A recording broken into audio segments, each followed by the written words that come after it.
ಇನ್ನು ಮೂಡ ಪ್ರಕರಣಕ್ಕೆ ಹೊಸದೊಂದು ಟ್ವಿಸ್ಟ್ ಸಿಕ್ಕಿದೆ. ಇಷ್ಟು ದಿನ ತನಿಖೆ ಆಗ್ತಾ ಇದೆ, ಇಡಿ ಬರ್ತಾ ಇದೆ, ಈ ಎಲ್ಲ ವಿಚಾರಗಳು ಇರ್ತವೆ. ಆದರೆ ಈಗ ಸ್ನೇಹಮಯಿ ಕೃಷ್ಣ ಅವರು ಹೊಸದೊಂದು ಬಾಂಬನ್ನು ಸಿಡಿಸಿದ್ದಾರೆ. ದೂರುದಾರ ಸ್ನೇಹಮಯಿ ಕೃಷ್ಣ ಅವರು ಹೇಳ್ತಾ ಇರೋದೇನೆಂದರೆ, ಈಗಾಗಲೇ ನನ್ನ ಮೇಲೆ ಈ ಒಂದು ಪ್ರಕರಣಕ್ಕೆ ಸಂಬಂಧಪಟ್ಟಂತೆ ಕಾಂಪ್ರಮೈಸ್ ಆಗೋದಕ್ಕೆ ಸಾಕಷ್ಟು ಆಮಿಷಗಳನ್ನು ಒಡ್ಲಾಗ್ತಾ ಇದೆ.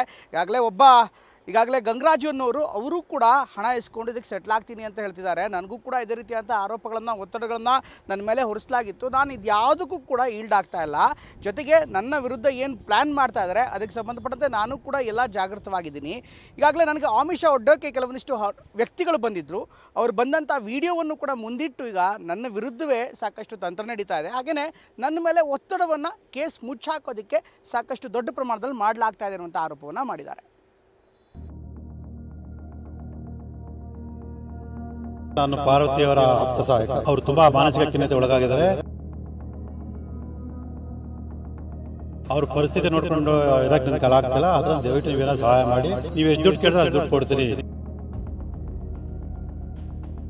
ಬ್ಯಾಗಲ್ಲಿ ಹಣ ಇದೆ ಅಂತ ತಂದೆಗೂ ಕೂಡ ಕೊಡ್ತೀವಿ. ನೀವು ಹೇಳಿ ಒಪ್ಪಿಸಿ. ಪಾರ್ವತಮ್ಮನ ಹೆಸರಲ್ಲಿ ಮಧ್ಯರಾತ್ರಿ ಎಲ್ಲ ಕರೆ ಮಾಡಿದ್ರೆ. ಮೂಡ ಹಗರಣ ಇಡೀ ರಾಜ್ಯದಲ್ಲಿ ಸಂಚಲನ ಸೃಷ್ಟಿಸಿದ್ದ ಪ್ರಕರಣ. ಬ್ರಹ್ಮಾಂಡ ಭ್ರಷ್ಟಾಚಾರದ ತನಿಖೆಗೆ ಲೋಕಾಯುಕ್ತ ಎಂಟ್ರಿ ಕೊಟ್ಟಿತ್ತು. ಇಂಚಿಂಚೂ ಜಾಲಾಡಿತ್ತು. ಇವತ್ತಿಗೂ ತನಿಖೆ ನಡೆಸ್ತಾ ಇದೆ. ಸಿಎಂ ಸಿದ್ದರಾಮಯ್ಯ, ಪತ್ನಿ ಪಾರ್ವತಿ ಸೇರಿದಂತೆ ಹಲವರನ್ನ ವಿಚಾರಣೆಯನ್ನು ನಡೆಸಲಾಗಿದೆ. ದೂರುದಾರ ಸ್ನೇಹಮಯಿ ಕೃಷ್ಣ ಕಾನೂನು ಹೋರಾಟ ಮಾಡ್ತಿದ್ದಾರೆ. ಇದೇ ಹೊತ್ತಿನಲ್ಲೇ ಪ್ರಕರಣಕ್ಕೆ ಮತ್ತೊಂದು ಬಿಗ್ ಟ್ವಿಸ್ಟ್ ಸಿಕ್ಕಿದೆ. ಅದೇ ಕೇಸ್ ಮುಚ್ಚಿ ಹಾಕೋಕೆ ಬಿಜೆಪಿ ಮುಖಂಡನಿಂದಲೇ ಡೀಲ್ ಆಫರ್. ಮೂಡ ಸೈಟ್ ಹಂಚಿಕೆ ಹಗರಣಕ್ಕೆ ಮತ್ತೊಂದು ಬಿಗ್ ಟ್ವಿಸ್ಟ್. ಬಿಜೆಪಿ ಮುಖಂಡನಿಂದಲೇ ಸ್ನೇಹಮಯಿಗೆ ಡೀಲ್ ಆಫರ್. ಸಿಎಂ ಪತ್ನಿ ಪಾರ್ವತಿ ಆಪ್ತ ಎಂದು ಹೇಳಿ ಡೀಲ್ಗೆ ಪ್ರಯತ್ನ. ಹೌದು, ಮೂಡ ಹಗರಣದಲ್ಲಿ ಲೋಕಾಯುಕ್ತ ತನಿಖೆ ನಡೀತಾ ಇರುವಾಗಲೇ ಮತ್ತೊಂದು ಟ್ವಿಸ್ಟ್ ಪಡ್ಕೊಂಡಿದೆ. ದೂರುದಾರ ಸ್ನೇಹಮಯಿ ಕೃಷ್ಣ ಕಾನೂನು ಹೋರಾಟ ನಡೆಸುತ್ತಿದ್ದಾರೆ. ಪ್ರಕರಣ ತಾರ್ಕಿಕ ಅಂತ್ಯ ತೆಗೆದುಕೊಂಡು ಹೋಗುವವರೆಗೂ ಬಿಡೋದಿಲ್ಲ ಅಂತಿದ್ದಾರೆ.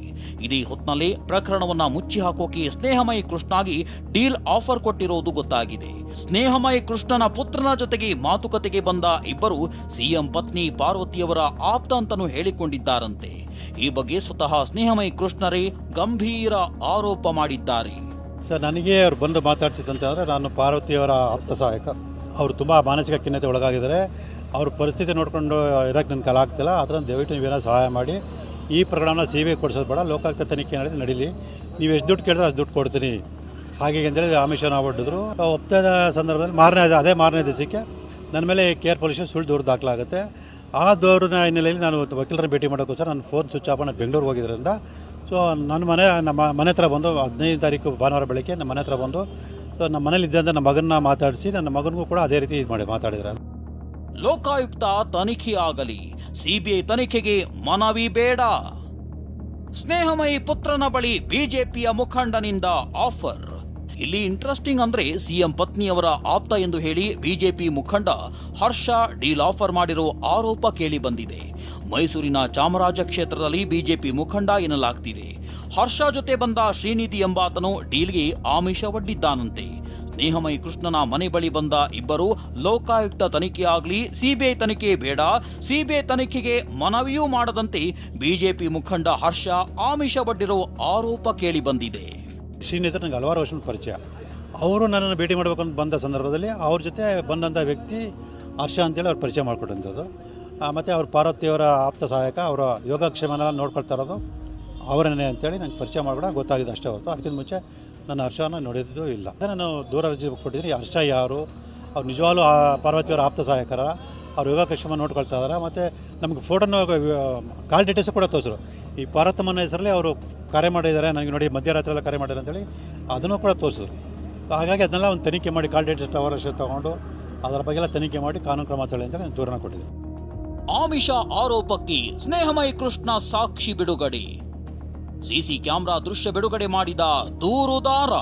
ಕೇಸ್ ಮುಚ್ಚಿ ಹಾಕೋಕೆ ಹಣದ ಆಮಿಷ ಒಡ್ಡಿರೋ ಆರೋಪಕ್ಕೆ ದೂರುದಾರ ಸ್ನೇಹಮಯಿ ಕೃಷ್ಣ ಸಾಕ್ಷಿ ಬಿಡುಗಡೆ ಮಾಡಿದ್ದಾರೆ.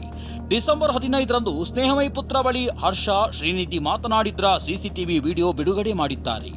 ಇದೇ ವಿಚಾರವಾಗಿಯೂ ದಾಖಲೆ ಸಮೇತ ಲೋಕಾಯುಕ್ತಕ್ಕೆ ಸ್ನೇಹಮಯಿ ಕೃಷ್ಣ ದೂರು ಕೊಟ್ಟಿದ್ದಾರೆ.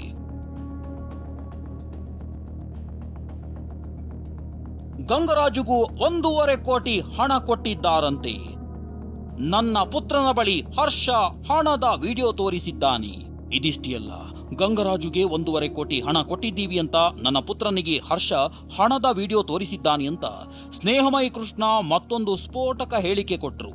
ನಿಮ್ಮ ತಂದೆಗೆ ಹೇಳಿದ್ರೆ ಒಪ್ಪಿಸಿ, ನೀವು ನಿಮ್ಮ ಅಮ್ಮ ಹೆಸರು ಒಪ್ಪಿಸಿ, ನಾವು ಈ ಥರ ದುಡ್ಡು ಕೊಡ್ತೀವಿ ಹೇಗೆ ಅಂತೇಳಿ ಇದು ಮಾಡಿದ್ರೆ. ಮತ್ತು ಅದ್ರ ಜೊತೆಗೆ ಗಂಗರಾಜ್ ಅನ್ನೋರ ಜೊತೆ 3 ಕೋಟಿ ರೂಪಾಯಿ ನಾವು ಮಾತಾಡಿ ಅವ್ರಿಗೆ 1.5 ಕೋಟಿ ರೂಪಾಯಿ ನಾವು ಕೊಟ್ಟಿದ್ದೀವಿ ಅಂತೇಳಿ ಅವ್ರ ಮೊಬೈಲ್ ಇದೆ ಒಂದು ವಿಡಿಯೋನ ತೋರಿಸಿದ್ರೆ. ಆದರೆ ಬ್ಯಾಗಲ್ಲಿ ಹಣ ಇದೆ ಅಂತ ಒಂದು ವಿಡಿಯೋನ ಕೂಡ ನನ್ನ ಮಗನಿಗೆ ತೋರಿಸಿ, ಸೊ ಈ ಥರ ನಿಮ್ಮ ತಂದೆಗೂ ಕೂಡ ಕೊಡ್ತೀವಿ, ನೀವು ಹೇಳಿ ಒಪ್ಪಿಸಿ.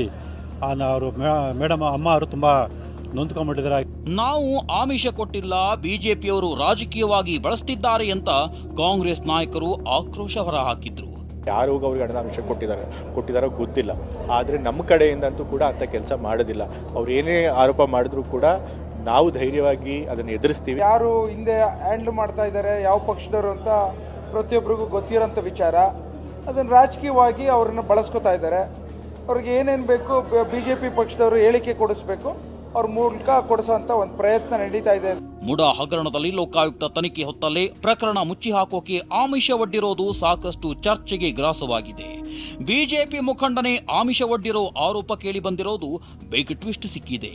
ಎಲ್ಲವೂ ಮುಂದೆ ತನಿಖೆಯಿಂದಲೇ ಬಯಲಾಗಬೇಕಿದೆ. Bureau report, TV9.